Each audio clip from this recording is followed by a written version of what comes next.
भी उनके साथ मारे गए।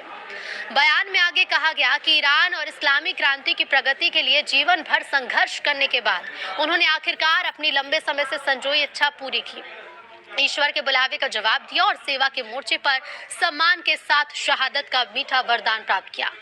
लारीजानी के साथ उनके बेटे मोर्तेजा लारीजानी और उनके कार्यालय के प्रमुख अली रेजा बायत और कई बॉडीगार्ड्स की भी हत्या कर दी गई है। ईरान इंटरनेशनल ने बताया है कि आगामी त्योहार के दौरान संभावित विरोध प्रदर्शन से निपटने के तरीकों पर चर्चा करने के लिए आयोजित बासिज की बैठक पर इजरायली हमले में बासिज अर्धसैनिक संगठन के उप प्रमुख कासिम कुरैशी भी मारे गए थे। इजरायल के प्रधानमंत्री बेंजामिन नेतन्याहू ने टेलीविजन पर आकर खुद लारीजानी की मौत की घोषणा की। उन्होंने कहा कि उनकी मौत ईरानी जनता को अपने धार्मिक शासकों के खिलाफ उठने और उन्हें हटाने का मौका दे सकती है। हालांकि भविष्य में ऐसा विद्रोह होने की संभावना कम है, लेकिन विशेषज्ञों का मानना है कि लारीजानी इस्लामी गणराज्य के अस्तित्व की लड़ाई में एक प्रमुख व्यक्ति और पूर्व सर्वोच्च नेता अली खामेनेई के दाहिने हाथ थे।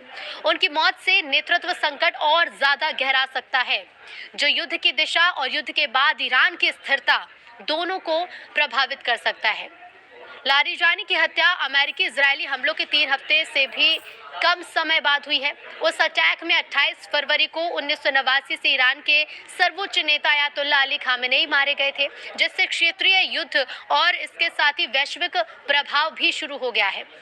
ऐसा कहा जाता है कि सुप्रीम लीडर अली खामेनेई की मौत के बाद और नए नेता की नियुक्ति से पहले लारीजानी ने वास्तव में सत्ता के संचालन में निर्णायक भूमिका निभाई थी। यानी कि जिस वक्त ईरान के पास उसका कोई भी लीडर नहीं था, उस वक्त काफी निर्णायक भूमिका लारीजानी ने निभाई।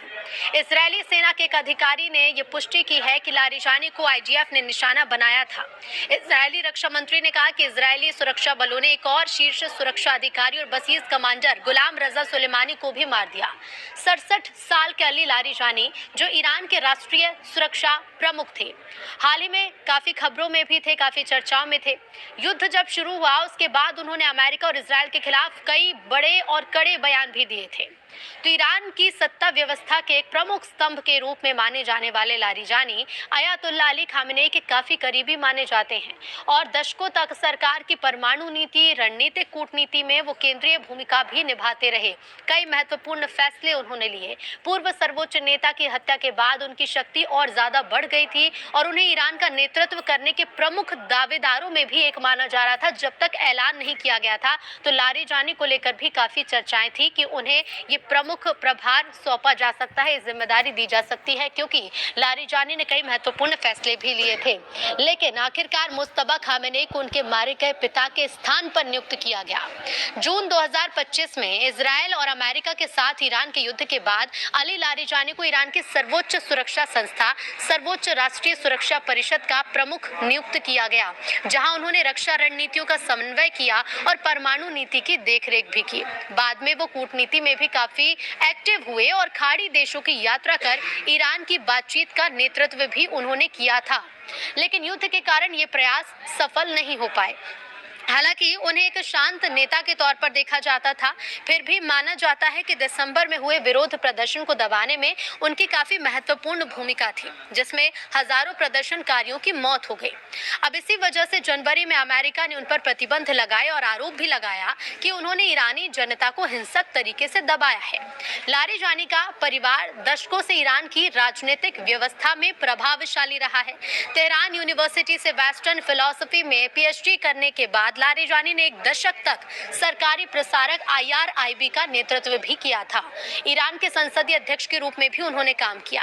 अब ये ईरानी शासन के लिए क्या वापसी, तो देखिए उनकी हत्या 28 फरवरी को हुए अमेरिकी इजरायली हमलों के 3 सप्ताह से भी कम समय बाद हुई है, जिसमें 1989 से ईरान के सर्वोच्च नेता रहे अयातुल्ला अली खामेनेई की हत्या कर दी गई थी।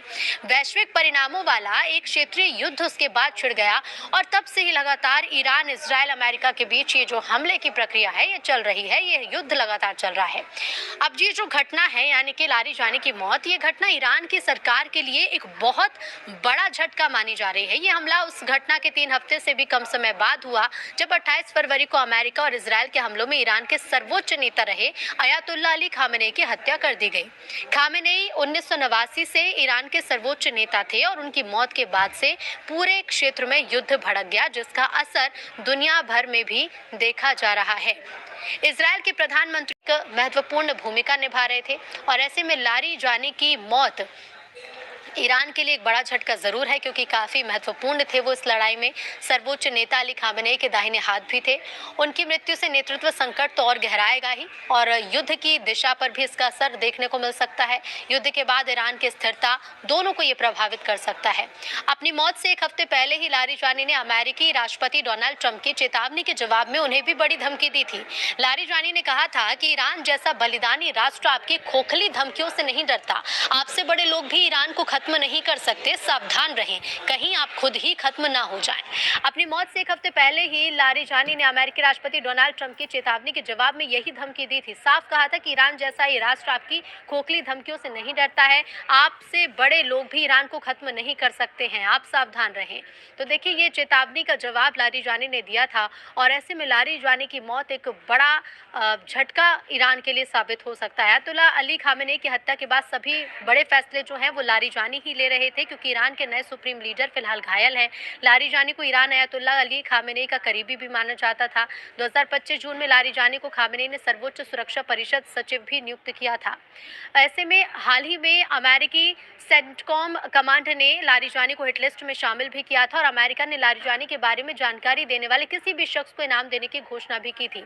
इसके पहले सोशल मीडिया हैंडल एक्स पर लारिजानी ने 16 मार्च को आखिरी पोस्ट किया था, जिसमें उन्होंने ईरान की तरफ से सभी मुस्लिम देशों को एक लेटर भी लिखा था, जिसमें यहूदी और ईसाई समुदाय से लड़ने की बात कही थी और ईरान ने ट्रंप को धमकी भी दी थी।